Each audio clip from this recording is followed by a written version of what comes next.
नमस्कार। आप इस वक्त मेरे YouTube channel Urmila IAS academy में मेरे साथ जुड़े हुए हैं। मैं हूं रोहित तिवारी और जैसा कि आप सभी जानते हैं कि आज के डेट में स्नातकोत्तर प्रशिक्षित शिक्षक प्रतियोगिता परीक्षा, इसको कहते हैं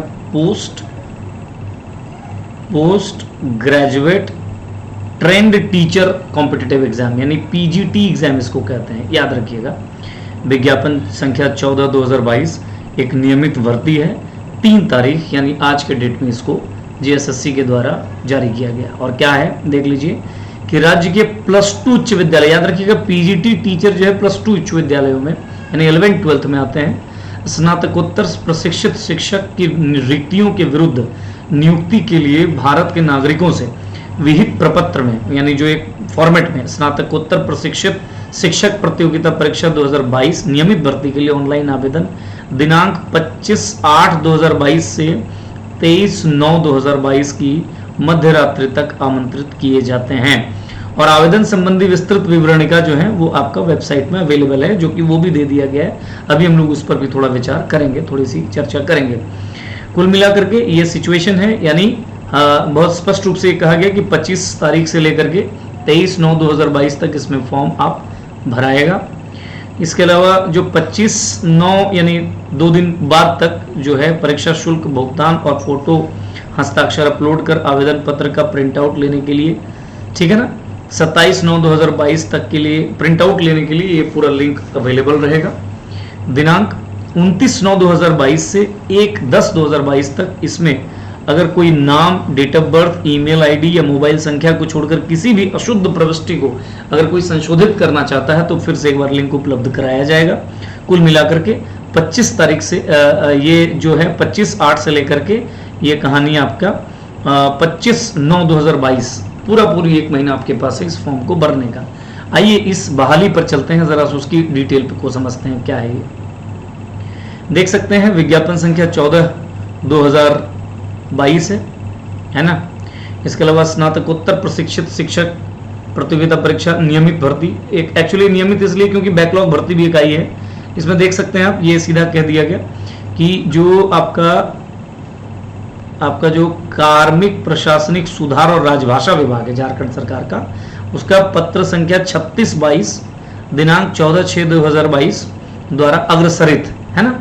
ये स्कूली शिक्षा एवं साक्षरता विभाग के पत्रांक 15/25 दिनांक 6/6/2022 द्वारा संसूचित रिक्तियों के विरुद्ध में भारत के नागरिकों से आप इस तरीके का ऑनलाइन फॉर्म भर सकते हैं। इसके लिए आमंत्रित किया जाता है।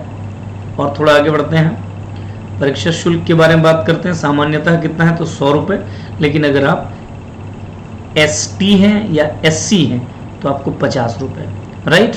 इसके अलावा अगर आप 40% या अधिक डिजेबिलिटी वाले हैं, दिव्यांग हैं, तो भी आपको यह जो छूट है वो अनुमान्य है आपके लिए भी, राइट।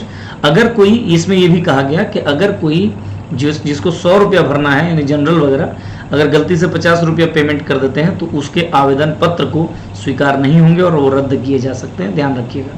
और वो भी रिफंडेबल नहीं है, करेक्ट। इसी के साथ याद रखिएगा इसमें एक बैकलॉग रिक्तियां भी हैं। बैकलॉग रिक्तियां कितने हैं, वो कुल 265 है, याद रखिएगा। चलिए आगे बढ़ता हूं।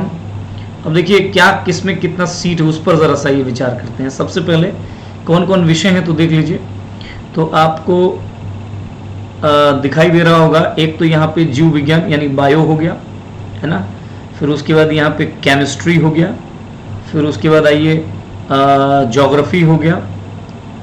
फिर उसके बाद आइए हिंदी हो गया, है ना। हिंदी के अलावे आपका इकोनॉमिक्स हो गया, या इसके अलावा हिस्ट्री हो गया, इसके अलावा संस्कृत हो गया, इसके अलावा फिजिक्स हो गया, इसके अलावा आपका मैथ्स हो गया, फिर वाणिज्य हो गया यानी कॉमर्स, फिर अंग्रेजी हो गया, ठीक है। और इसके अलावा जो जीव विज्ञान हो गया, फिर उसके बाद आपका फिर रसायन शास्त्र हो गया, स्नातकोत्तर प्रशिक्षित शिक्षक भूगोल हो गया, शिक्षक हिंदी हो गया, ये सब है।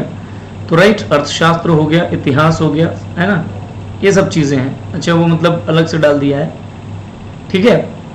कुल मिलाकर के ये सब आपको विषय है। तो इन विषयों पर ज़रा सा देख सकते हैं आप कि टोटल जो आपको मिलेगा टोटल वैकेंसी जो आपको दिखाई दे रही होगी वो कितनी है जी,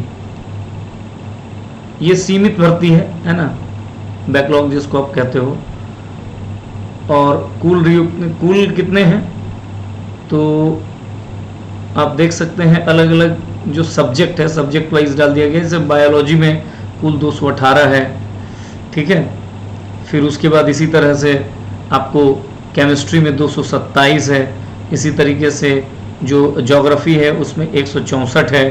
फिर आपका शिक्षक जो हिंदी है पीजीटी 163 है, या इसके अलावा जो आपका इकोनॉमिक्स का है वो 167 है ना। फिर आपका जो हिस्ट्री है वो 182 है ना। फिर संस्कृत के लिए 169 मांगा गया है, और आपका फिजिक्स के लिए 251 मांगा गया है। फिर उसी प्रकार स्नातकोत्तर गणित के लिए 185 मांगा गया है ना। यहाँ देखिए आप जो कॉमर्स के लिए है आपका 200 मांगा गया है, और इंग्लिश के लिए 211 है। इतनी चीज़ें आपको कुछ सीमित भर्ती है जो कार्यरत टीजीटी शिक्षक के लिए आरक्षित है, ये पता है ना, उसके लिए अलग से किया गया है। तो इतने पदों के लिए इस पर जारी किया गया है। चलिए आगे थोड़ा सा इसके बारे में और विषय में देख लेते हैं। यहाँ पे याद रखिएगा 2% रिक्तियां आदिम जनजाति के लिए अनुमान्य होगा, यानी प्रिमिटिव ट्राइब के लिए कितना परसेंट आरक्षण है, तो 2%, ये भी बात याद रखिएगा, करेक्ट। फिर आगे बढ़िए, यहाँ आप देख सकते हैं कि थोड़ा सा जो 25% पद जो है वो सरकारी माध्यमिक विद्यालय में ऑलरेडी जो 3 वर्ष का अनुभव 3 साल के एक्सपीरियंस के साथ अभी पढ़ा रहे हैं उनके तरफ से भरा जाएगा, और 75% जो है वो सीधी नियुक्ति होगी टोटल वैकेंसी का, ये बात याद रखिएगा। लेकिन इसमें यह भी कह दिया गया है कि अगर अर्हता प्राप्त 3 वर्षों के अनुभव रखने वाले शिक्षकों हेतु आरक्षित पदों पर योग्य शिक्षक पर्याप्त संख्या में अगर नहीं पास हो पाते हैं, तो वैसे मान लीजिए ये जो 25% जो माध्यमिक विद्यालय में जो 3 साल के एक्सपीरियंस्ड हैं, अगर वो पास नहीं कर पाते हैं उतने सीट, तो ऐसी स्थिति में उन पदों को भी उसी विज्ञापन और संव्यवहार से सीधी नियुक्ति द्वारा भर दिया जाएगा, ये कह दिया गया पहले ही। तो कुल मिलाकर के ये बातें याद रखिएगा। फिर उसके बाद जो चीज़ें आपको इसमें जानना है, वेतनमान वगैरह के बारे में जिक्र कर दिया गया है ना। अच्छा, इसमें देखिए थोड़ा सा इसमें जो शैक्षणिक योग्यता के बारे में क्या कह दिया गया है। अगर आप जीव विज्ञान है तो आपका जो माध्यमिक, उच्च माध्यमिक, इंटरमीडिएट स्कूलों या कॉलेजों में शिक्षा अध्यापक है ना, और शारीरिक शिक्षा अध्यापक के रूप में नियुक्ति होने वाले व्यक्तियों के लिए न्यूनतम योग्यता का निर्धारण इस तरीके से किया गया है, ये पूरा याद रखिएगा। तो इसमें दिया गया है कि आपका क्या होना चाहिए और क्या नहीं होना। जैसे किसी मान्यता प्राप्त विद्यालय से राज्य के सरकारी विद्यालयों में +2 स्तर पर पढ़ाए जाने वाले विषयों में से नियुक्ति के विषय में कम से कम 50% अंकों सहित स्नातकोत्तर, मतलब मिनिमम 50% सहित पीजी हो, और फिर बीएड हो, शिक्षा संस्थान से शिक्षा में स्नातक होनी, बीएड हो, दोनों चीजें हो।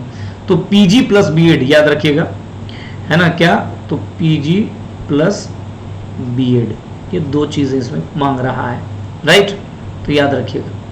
इसके अलावा इसमें और क्या क्या चीजें लिख दिया, देखिए 13/11/2002 को अधिसूचित मानदंडों के अनुसार स्नातकोत्तर में कम से कम 45% अंकों सहित स्नातकोत्तर और बीएड, ये भी है। कुल मिलाकर के पीजी प्लस बीएड याद रखना है आपको चाहिए, और बाकी आप डिटेल देख लीजिएगा जरा सा, है ना। न्यूनतम शैक्षणिक योग्यता आपने देख लिया, और क्या कुछ हो सकता है इसमें, तो ये देख सकते हैं आप कि इसमें क्या लिखा हुआ है। हाँ, आयु सीमा आप देख सकते हैं। तो याद रखिएगा जो उम्र की गणना होगा अपर एज का, जो 1 जनवरी 2022 के आधार पर की जाएगी, यानी 1 जनवरी 2022 तक आप 40 वर्ष के से ज्यादा अगर हैं तो फिर आप नहीं भर सकते जनरल के लिए। वहीं अगर आप ओबीसी में हैं, ठीक है ना, तो 42 ईयर्स, ईडब्ल्यूएस और अनारक्षित के लिए 40 वर्ष, और अगर आप अत्यंत पिछड़े वर्ग में हैं तो 42 वर्ष, महिला अगर आप हैं अनारक्षित महिला तो 43 ईयर्स, एससी अगर आप हैं तो 45 ईयर्स, और एसटी अगर आप हैं तो 45, है ना। तो ये सब चीजें याद रखिएगा। इसके अलावा अगर आप निःशक्त अभिव्यक्ति मतलब अगर डिसेबल्ड है तो 5 साल की आपको क्या होगा, हर एक कैटेगरी में छूट अतिरिक्त दी जाएगी। 40 जो जनरल है वो 45 तक हो सकता है वगैरह वगैरह। निःशक्तता 40% या उससे कम होना चाहिए, ये बात ध्यान रखिएगा। इसके अलावा और क्या चीजें हैं इसमें, ये देखते हैं। तो जो काम की चीजें बस उतना देख लीजिए। मैं थोड़ा सा पात्रता ने आरक्षण तो हो गया, अब जरा से इसमें देख लीजिए जाति प्रमाण पत्र, ये सब तो इजी आप अपना देख लीजिए कि क्या क्या चाहिए अगर आप आरक्षित वर्ग में आते हैं तो, है ना। तो अब हम आते हैं इसकी परीक्षा में, परीक्षा की जो प्रक्रिया उस पर, परीक्षा का स्वरूप पहले देख लीजिए। तो स्पष्ट रूप से कह दिया गया है कंप्यूटर आधारित परीक्षा ली जाएगी, सीबीटी कंप्यूटर बेस्ड टेस्ट ली जाएगी। और किसी विषय की परीक्षा यदि विभिन्न समूहों द्वारा लिया जाता है तो अभ्यर्थियों के प्राप्तांक का नॉर्मलाइजेशन किया जाएगा, है ना। नॉर्मलाइजेशन का सूत्र अलग से आयोग की वेबसाइट पर प्रकाशित है, ये भी बात याद रखिए। और नॉर्मलाइज्ड अंक के आधार पर ही आपका तैयार किया जाएगा परीक्षा फल, है ना। फिर आप आइए थोड़ा सा और आगे बढ़ते हैं। परीक्षा का स्वरूप और पाठ्यक्रम में देखिए, परीक्षा स्पष्ट रूप से समझ लीजिए एक चरण में होगा, सिर्फ एक चरण में। इसके अलावा सभी प्रश्न वस्तुनिष्ठ होगा और बहुविकल्पीय होगा, है ना।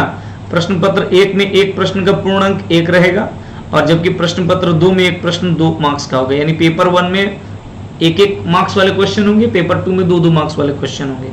फिर आगे थोड़ा सा और समझते हैं। मुख्य परीक्षा ही होगा एक चरण में, 2 पत्र होंगे, 2 पालियों में ली जाएगी। प्रत्येक पत्र परीक्षा की अवधि 3 घंटा की होगी। फर्स्ट पेपर 1 भी और पेपर 2 दोनों 3-3 घंटे के होंगे, ठीक है। स्नातक स्तर के प्रश्न पूछे जाएंगे, याद रखिएगा प्रश्न पत्र 1 में, और प्रश्न पत्र 2 में स्नातकोत्तरीय स्तरीय प्रश्न भी पूछा जा सकता है, पीजी स्तर लेवल का। First paper 100 question 100, second paper 150 question 300 marks, ठीक है। यहाँ पे आपको 100 क्वेश्चन भी रहेगा और यहाँ पे आपको 150 क्वेश्चंस रहेंगे। अच्छा, जिस विषय में नियुक्ति होनी है और उसी विषय जिस विषय के लिए आपने फॉर्म भरा है उसी विषय से प्रश्न इसमें पूछे जाएंगे पेपर 2 में। अब जरा सा और याद रखिएगा, जो फर्स्ट पेपर है उसमें 2 चीजें हैं, एक तो जनरल जो आपका नॉलेज है और दूसरी बात हिंदी भाषा है। जनरल नॉलेज में क्या क्या चीजें आएंगी वो जरा देख लीजिए। सामान्य अध्ययन रहेगा, ठीक है। इसके अलावा आपका सामान्य विज्ञान रहेगा, देख सकते हैं आप, सामान्य गणित रहेगा, ये सामान्य विज्ञान है, गणित है, रीजनिंग है, और कंप्यूटर का मूलभूत ज्ञान है, ये पूछा जाएगा आपसे, ठीक है। और उसके अलावा झारखंड राज्य से संबंधित प्रश्न रहेंगे और हिंदी भाषा ज्ञान भी आपसे उसी में पूछा जाएगा, अनसीन पैसेज वगैरह और हिंदी व्याकरण रहेंगे। तो ये रहेगा आपका फर्स्ट पेपर में, है ना। यानी जेएसएससी जो पूछता है ना वो पूरा का पूरा डाल दिया गया है। पेपर 2 में जिस विषय में आपकी नियुक्ति होनी है और उसके लिए विशिष्ट विस्तृत पाठ्यक्रम परिशिष्ट 8 में दे रखा है, आप वहां से देख सकते हैं, है ना। तो मुख्य परीक्षा में और क्या बात है जान लीजिए। प्रश्न पत्र 1 जो है फर्स्ट पेपर जो है जिसमें जीएस और आपका हिंदी रहेगा, है ना, ये जो है वो क्वालिफाइंग है, एकदम क्लियरिटी के साथ जान लीजिए। इसमें मात्र आपको कितना प्रतिशत लाना होगा, तो 33% अंक लाना होगा। और जिन अभ्यर्थियों द्वारा 33% प्राप्त नहीं किया जाता है उसका प्रश्न पत्र 2 की उत्तर पुस्तिकाओं का मूल्यांकन, यानी अगर आप फर्स्ट पेपर में क्वालिफाई नहीं करते 33% ला करके, तो फिर पेपर 2 आपका जांच ही नहीं होगा, आप ऐसे ही सीन से बाहर हो गए। और फर्स्ट पेपर में आपका ग्रेजुएशन लेवल के क्वेश्चंस पूछे जाएंगे, राइट। अभी आगे बढ़ते हैं। देखिए पेपर 2 जो है वो पीजी लेवल के होगा और प्राप्तांक के आधार पर मेधा सूची तैयार की जाएगी, यानी पेपर 2 में ही मेरिट बनेगा। लेकिन न्यूनतम अंक 50% लाना अनिवार्य है। लेकिन याद रखिएगा अगर 150 क्वेश्चन है तो 75 क्वेश्चन बनाना अनिवार्य, तब आप क्वालिफाई करेंगे। अगर 75% आप नहीं लाते हैं तो फिर आपकी कॉपी चेक नहीं होगी। हालांकि एससी और एसटी उम्मीदवार के लिए 45% ही है, जो अनिवार्य वाला है, जो है ना, उसकी बात कर रहा हूं। यह मेधा सूची स्नातकोत्तर प्रशिक्षित पद पर नियुक्ति का आधार होगी और पेपर 1 और पेपर 2 जो है वस्तुनिष्ठ एवं बहुविकल्पीय होगा, ये भी बात याद रखना। प्राप्त मेधा सूची के आधार पर अभ्यर्थियों के शैक्षणिक प्रशैक्षणिक जाति प्रमाण पत्रों की जांच करते हुए आपको रिक्त पदों के विरुद्ध नियमावली, पदस्थापन हेतु नियमावली में गठित राज्य स्तरीय स्थापना समिति होगी।